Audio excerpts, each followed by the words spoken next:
Jesus didn't have a problem with people that's in the streets. He had a problem with religious people. How can I help anybody when when I was not even able to help my own son? I would never do that. I would never do that. And I became that in a matter of minutes when they took my pain pills away. And I said, I'm not where I want to be, but thank God I'm not what I used to be. This is Faith in Your Recovery. I am Randy Davis. Welcome to the battle.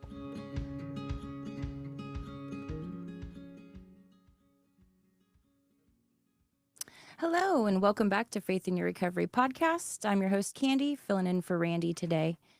And today we're talking to Kayla Phillips, a woman whose life went from bright promise to heroin addiction, prison, and ultimately more than a decade of sobriety. Today, Kayla is a devoted mom, loving partner, and passionate advocate for recovery and second chances. Welcome, Kayla. Hi. Hello. Kayla, we're just going to dive right in. Mm-hmm.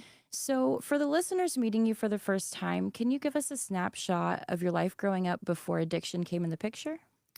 I come from an amazing family. Love was never in short supply.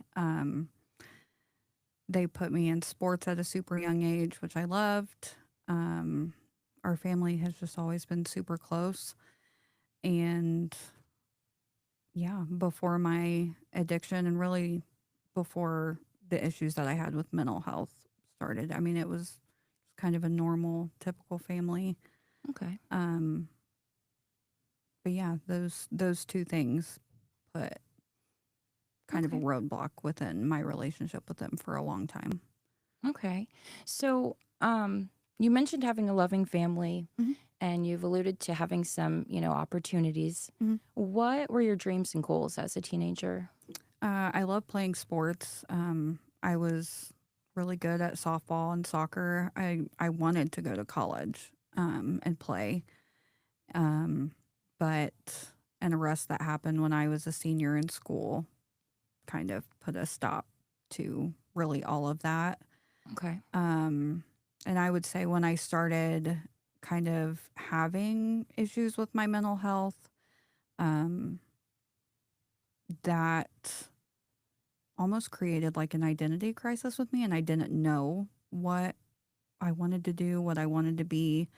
I put a lot of pressure on myself because I saw everyone else that I was going to school with getting accepted to colleges, some of them even getting scholarships for sports.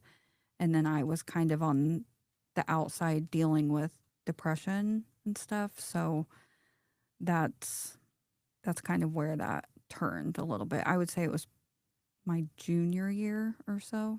Okay. Yeah. And so did the mental health issues come before addiction? Yes. Do you think that they had anything to do with the addiction beginning? Yeah, for sure. I started struggling with depression. I was maybe a freshman, sophomore. I had a suicide attempt.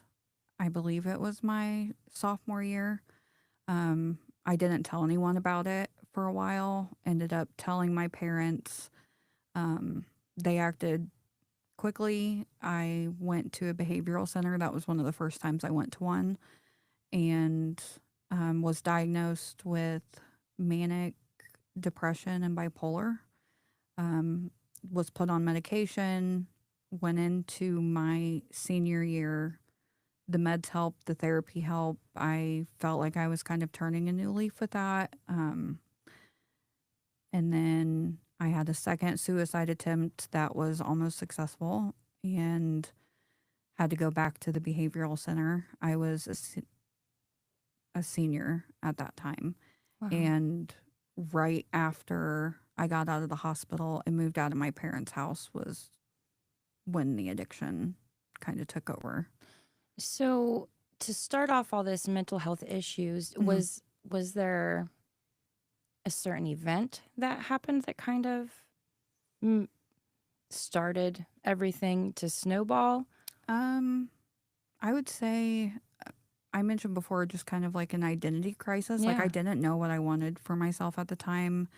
In moments of like clarity when I wasn't acting out, I I think I had a lot of guilt for what I was putting. Sorry. No, you're good.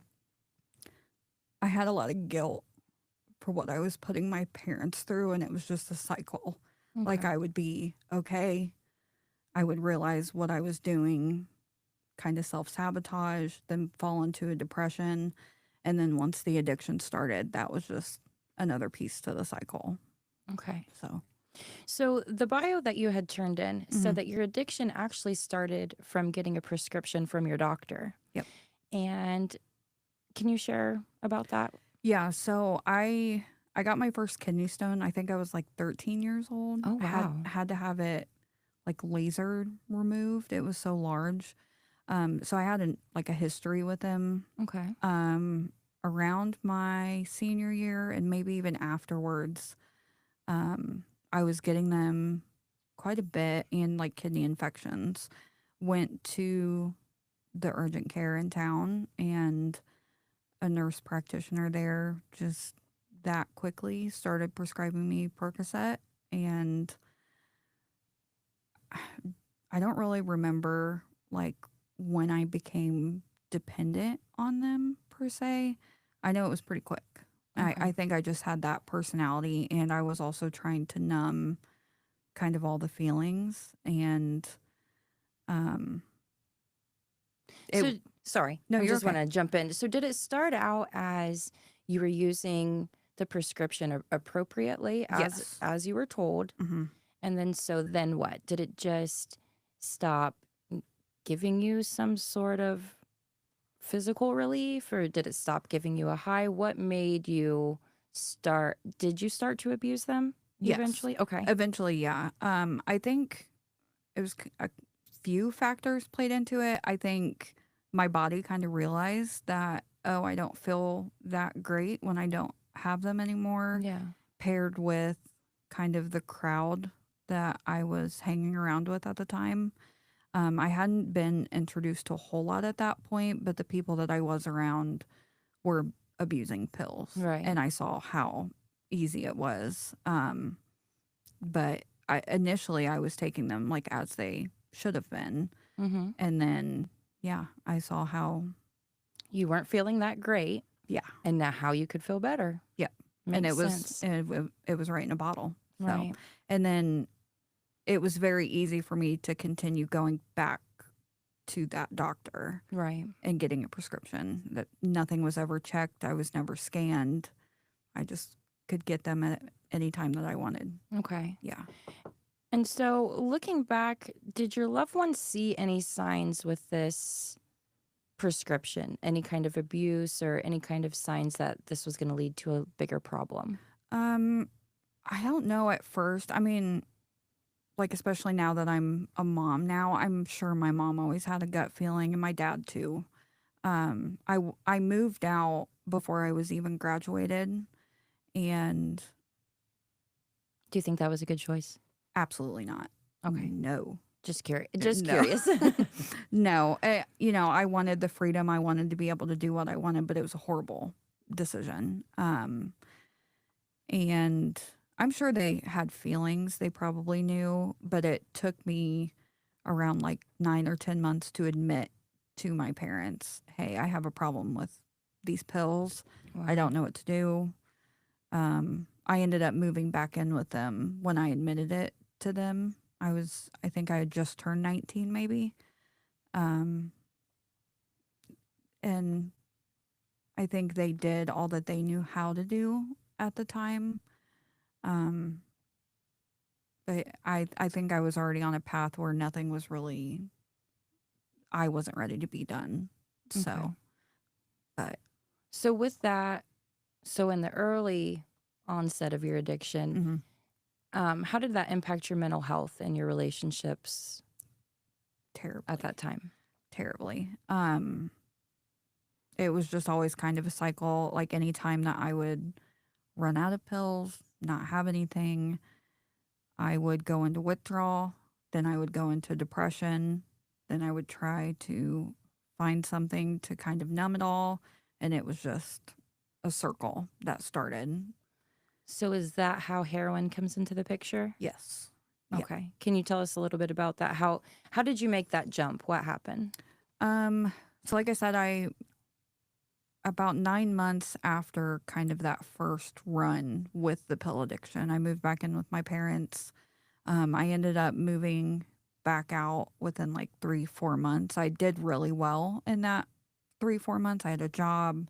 I was staying sober. I was doing all the things. And then I met new people who were kind of on the same road as me. Moved to Bluffton, and I think I was at a party maybe. And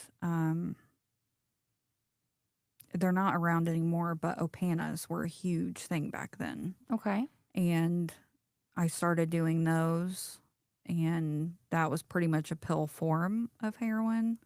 And then What was that used for? pain. Pain. Okay. It was a mixture of like Oxycontin and morphine in one Oh, pill. They okay. were horrible. I don't know why Right. anyone. Why you would need that, but Yeah. yeah. They were incredibly strong, and the withdrawals were terrible. And the person that I was getting them from, once the pharmacies they stopped making those pills around like 2012-ish, I think. Okay. And the person I was getting them from was starting to get into heroin, introduced it to me. I remember being petrified.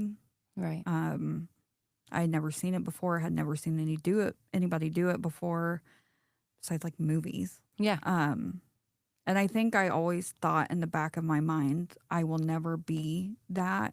Mm-hmm. I'm not going to let myself get that far Mm-hmm. until I got that far. That'll never happen to me. Yes. Absolutely. Yeah. And it was that quick and that easy for So me. just flipping a switch. Yep. Oh wow. Yeah. And I started, I wasn't using it like intravenously initially, Okay. but it was a pretty quick jump from what I remember. What happened to make you make that next jump? To start do it intravenously. I don't know if I said that properly. Thinking back, so I had got clean for about a year. I went up to a halfway house in Fort Wayne. Got clean, did really well, started cosmetology school, absolutely loved it. Did really well, and I had a kind of traumatic event happen and got a hold of my dealer, and I think from what I remember, it was that fast. I think I was in such a weird place. I never had like trauma happen to me before. Mm-hmm. And I just didn't know what to do. And then it did. Yeah. Okay. Yeah, I just didn't know what to do with it. And I saw someone that I was with using that way and tried it. And after that, it was just kind of, I feel like I hated myself so much. I didn't care. Right. I didn't care what I was doing at that point. Understandable. So. I mean, I feel like we all eventually feel that way for different reasons. Yeah. Like, I just don't even care what happens anymore. You know what I mean? Yeah. Like, failure Yeah. is what we feel. Yes. Yeah. And I was also I think I was like a judgmental addict for a long time, saying, oh, I'll never use a needle. I'll never let myself get to that point. If I do, I'll get help. And then you kind of reach that dark side of Mhm. it. And I didn't even think twice. And then, I think that became a whole new addiction in itself, was using that way. Yeah. And it was, I don't think I ever went back after that. Wow. So, I had a very strong grip. oh yeah. Wow. Yeah. So, in your bio that you sent me, you were talking highly about how your arrest was a turning point in your life. Mm-hmm. Can you walk us through your arrest and then how your prison time went? Yeah. So my arrest was for a dealing charge. Basically, I was buying Sudafed in return for money to support my own habit. And I got charged with dealing. I remember when my warrant went live, 11 cops were like surrounding the little apartment that I was living in. Wow. I was petrified, so much so that I actually stayed on the run for like 12 days, 13 days. Okay. I can't remember how many days. And then the person that I was with at the time, his mom found out that I was still in the apartment, and a friend of mine had overdosed in the apartment the night before.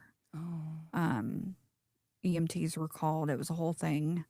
The next morning, his mom found out, came to the apartment, and I remember she walked in, and I, for some reason, just had a gut feeling that she had cops with her. Mhm. And next thing I know, cops walk in, and that moment, I feel like a lot of people are like scared and they want to Yeah. run, and they're scared of the withdrawal when you hit jail.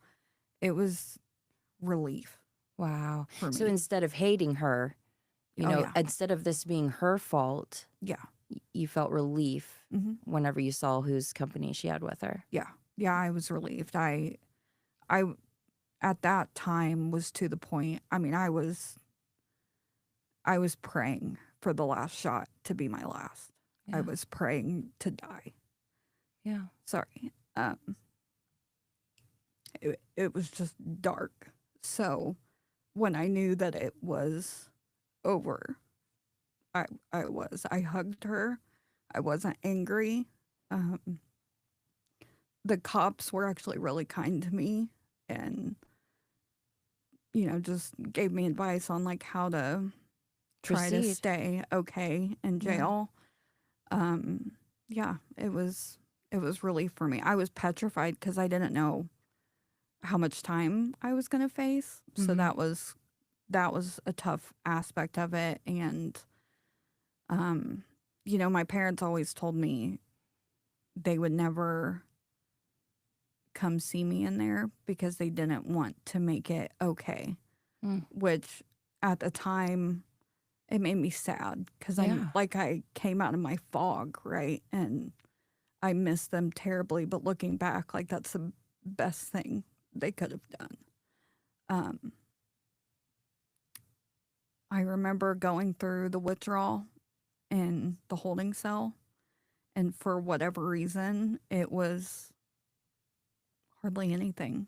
Wow. Nothing in compared to what kind of withdrawal I experienced, like on the outside, Yeah. which was strange to me. I thought I would feel it the hardest in there, Yeah.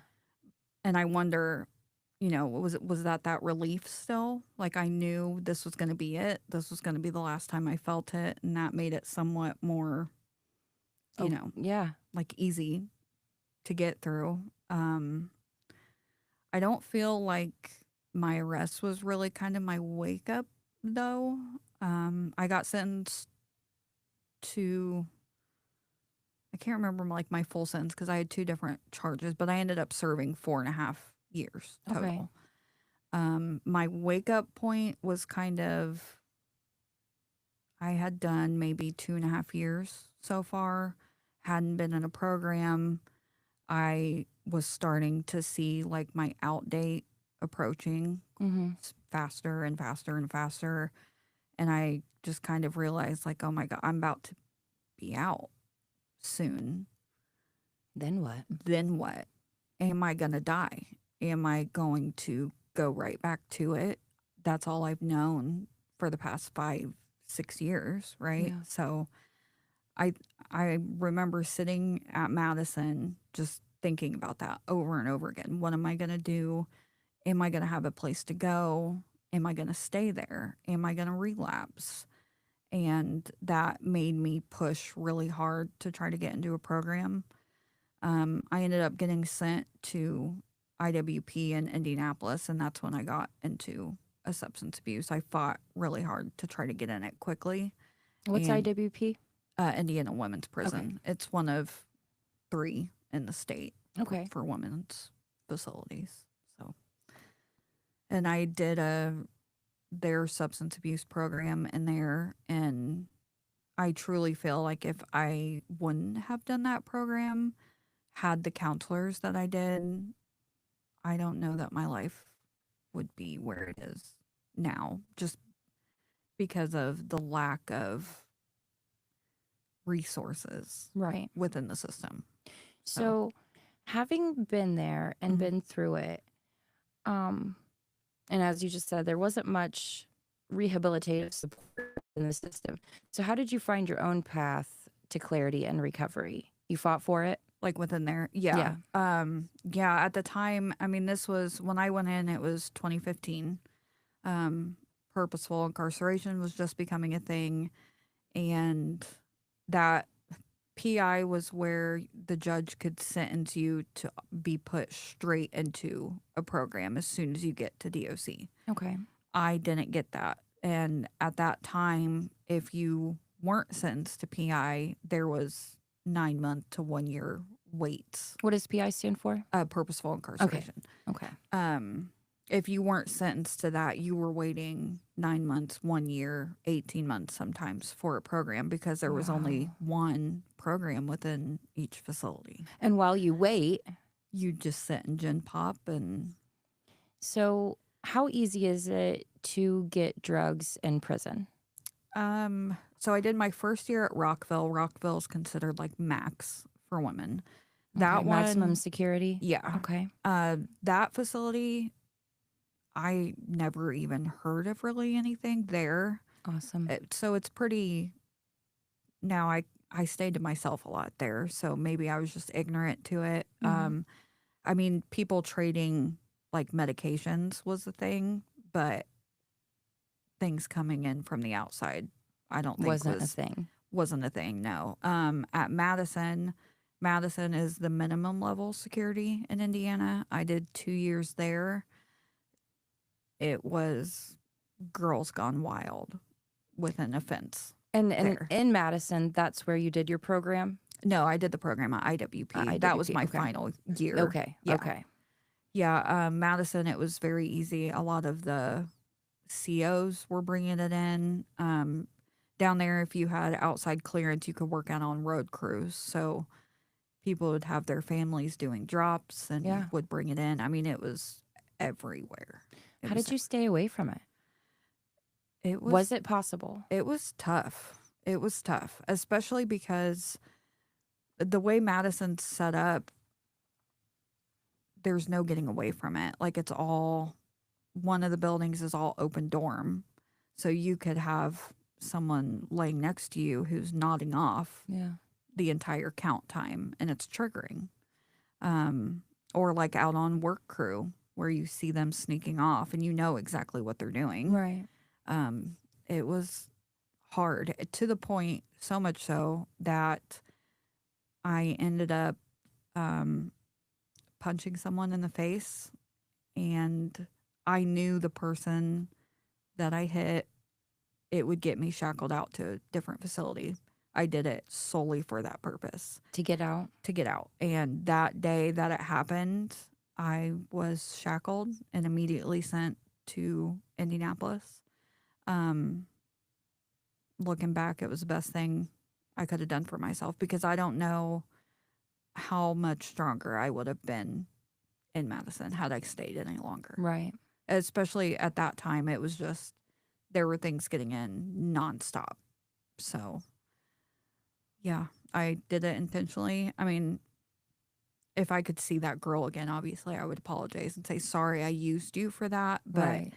I think it was just a matter of, I knew if I stayed there any longer, I wouldn't be sober anymore.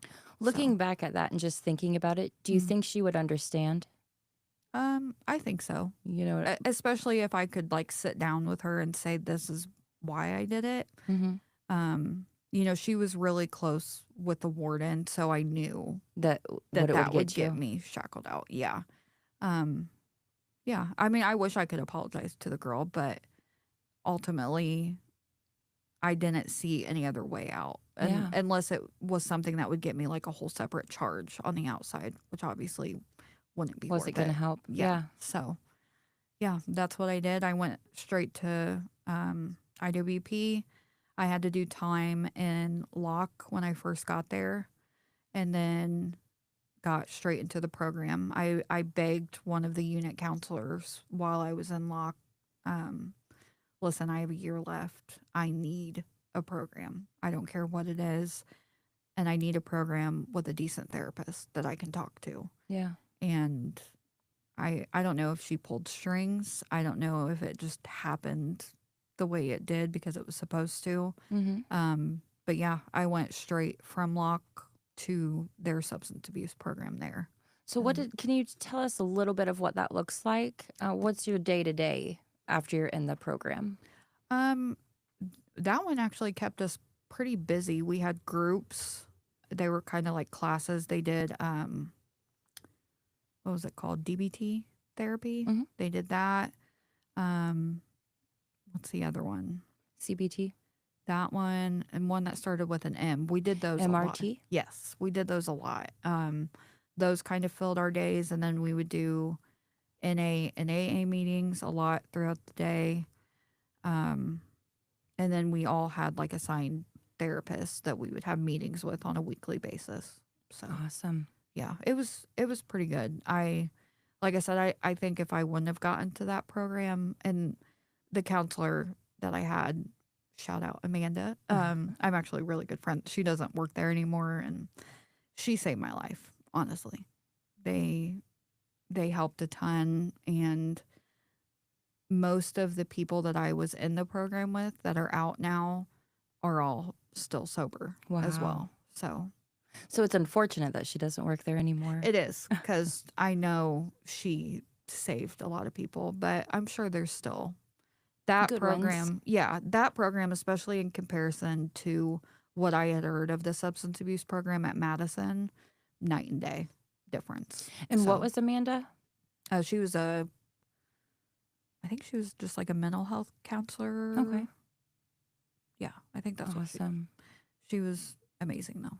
What does, with your experience within, a program, Yeah. what does a facilitator of a program need to bring to the table to gain trust, to gain their ears and their hearts, and to try to help really move them in the right direction? What does a facilitator need to bring to the table to get that?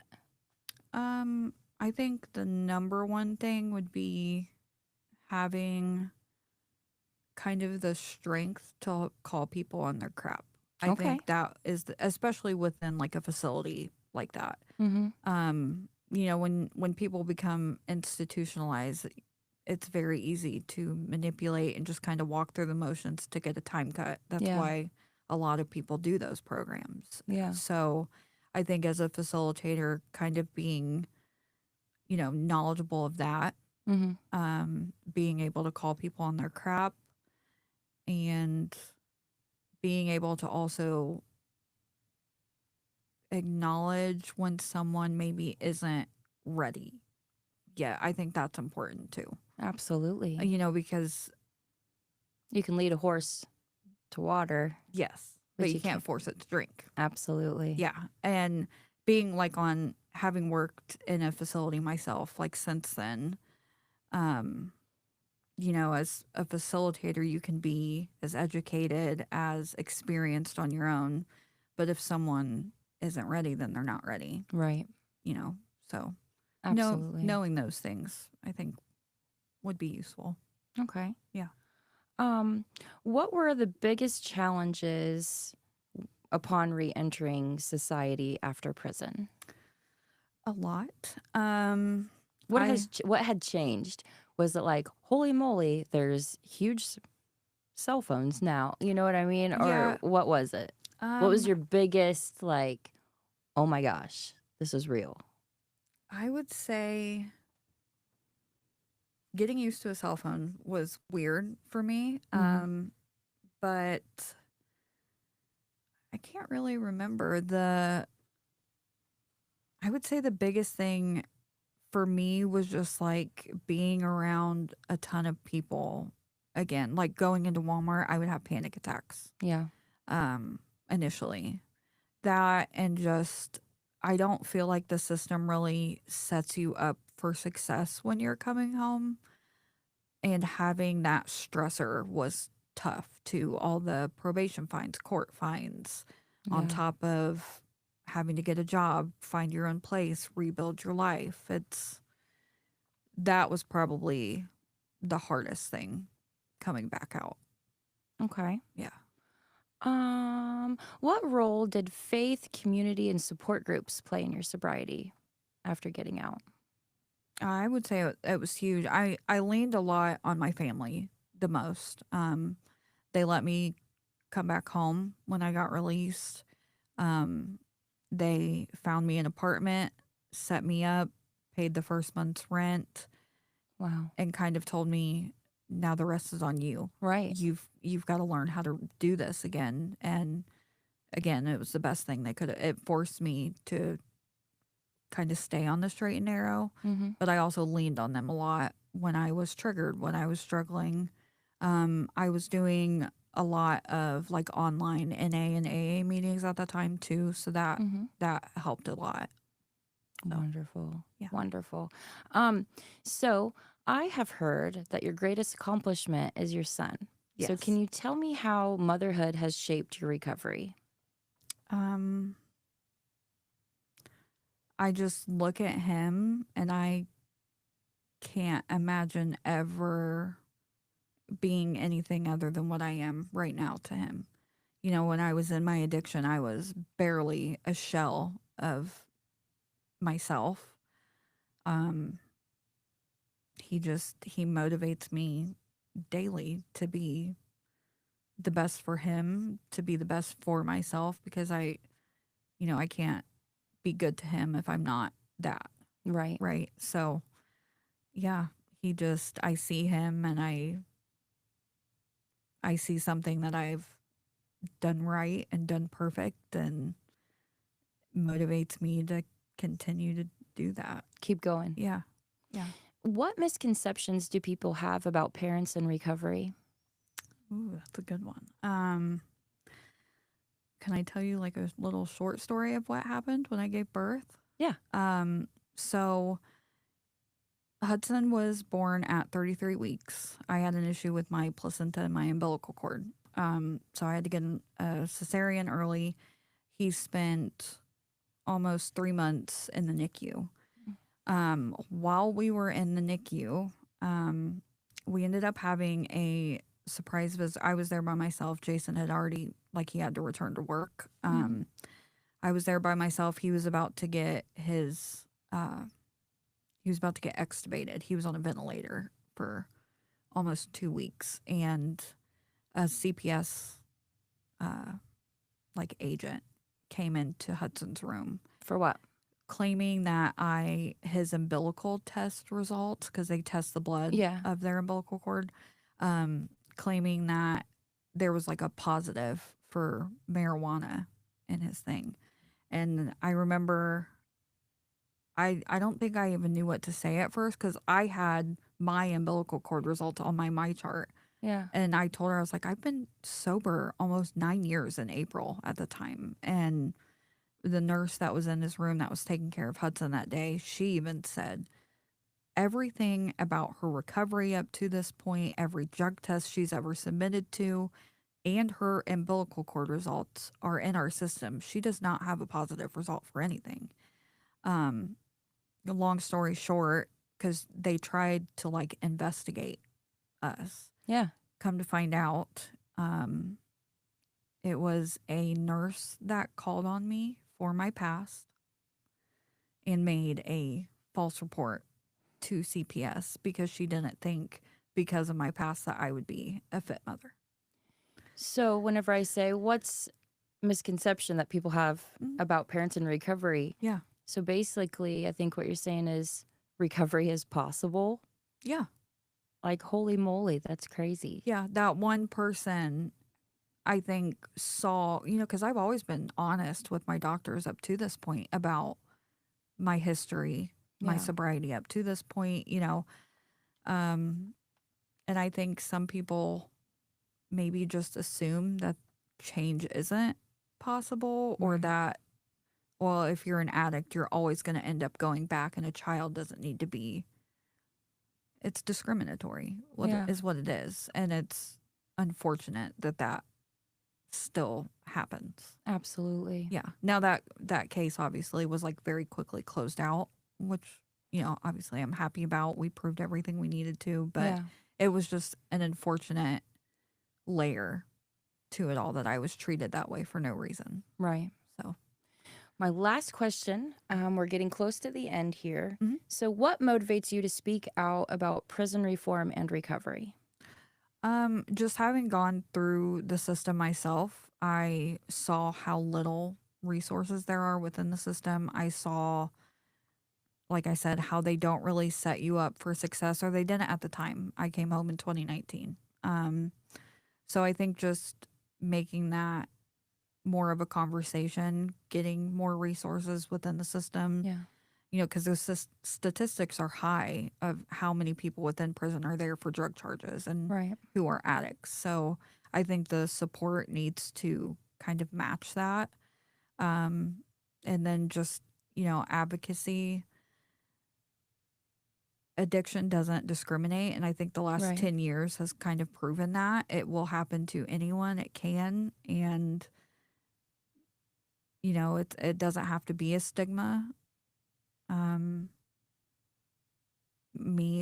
April, I celebrated 10 years sober. Congratulations. Thank you.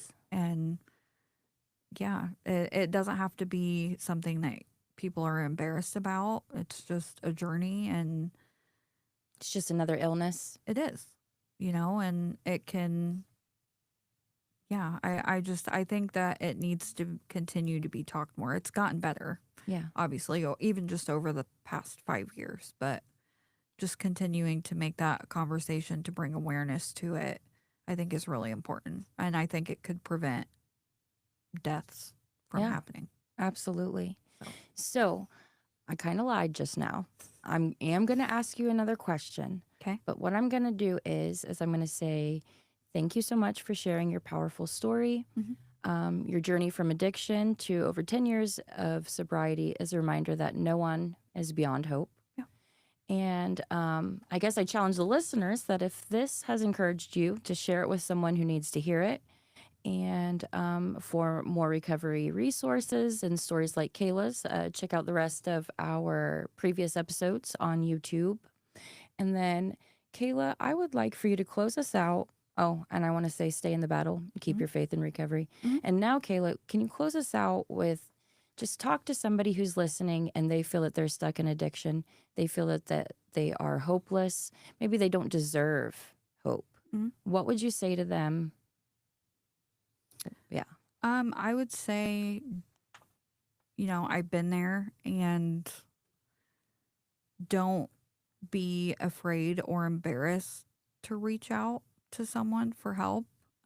Even if you are fearful that people are going to judge you, Yeah. do it, because it can save your life. And You're worth it. you're worth it. My life since getting sober has proven that I'm worth it, and I didn't believe that for a long time. Absolutely. So just finding your worth again, and it's possible.